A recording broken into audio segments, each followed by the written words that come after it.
Hi guys, welcome back to my channel. My name is Cara. In today's video we're doing a book review on Always and Forever by Lara Jean, and this is the third series in the To All the Boys I've Loved Before book series by Jenny Han. And I got this the other week and I was so excited to get it because when I finished the second one, I was just wanting more. So if you'd like to hear my review on Always and Forever by Lara Jean, Always and Forever Lara Jean by Jenny Han, then please keep watching. So Always and Forever Lara Jean is the last book in the Lara Jean series, and I'm going to read the blurb for you. So it says, life is good for Lara Jean. She is head over heels in love, her dad's finally getting remarried, and her sister Margaret is coming home for the summer. But change is looming, and Lara Jean can't ignore the big life decisions she has to make, where she goes to college for one, because that would mean leaving her family and possibly the boy she loves behind. When your heart and your head are saying two different things, which one should you listen to? Now, at the end of the second book, Lara decided to get back with Peter, and that's where the story ended. And the story takes off exactly in that point. They're talking about, they're spending the night at Lara's house, her and Peter, and just talk about their relationship. And I really love the way that Jenny has written Peter and Lara in this story. It really shows the emotional side that they go through and the different challenges they go through, especially for Peter, where he has his dad come back into his life, and the way that Lara deals with it and also the way that Peter deals with it, because obviously it's very different for the person who's actually dealing with it compared to say the partner and stuff like that. And I love the way that they included Trina in this book, which is her dad's girlfriend, and in this book they get married, which is not a spoiler because it's on the blurb, it literally says there.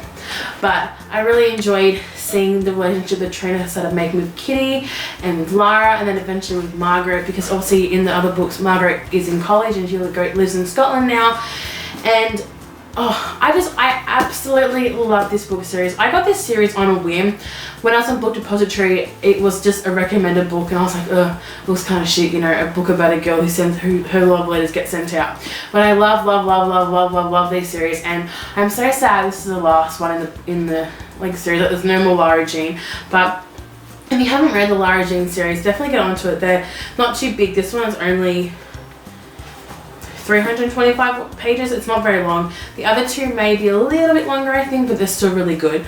But I definitely like how Lara grows in this book, and it shows how she's maturing from just a high school student to a college student, and the different choices she has to make herself go to college, and the different things she might have to give up or change and stuff like that, and the different big life decisions that you make as a teenager in high school, in your final year of high school, things like your virginity and drinking and peer pressure and dealing with people who are using drugs and drinking and all that kind of stuff. And I think Jenny Han should really be applauded on the way that she deals with these things, and she talks about it as if, she's a teenager right now and she's dealing with these kind of things. Obviously I'm not a teenager anymore. When this video goes up, I'm 21 in 3 days, so I'm not a teenager anymore. But I still know that these things happen because I've been there, I've lived it.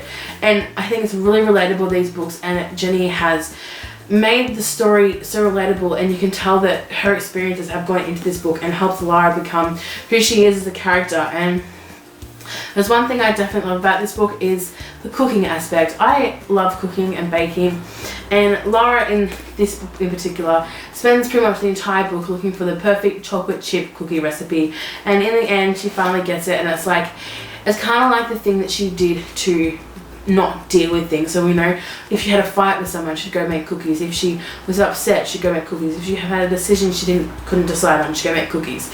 So it was nice in the end to see her finally get the perfect cookie recipe and solve all the little things that were going on. It was kind of a nice little tie-in. I'm going to give this book 5 stars just because there's never going to be another one, and I love the books, and I think everyone should just read them.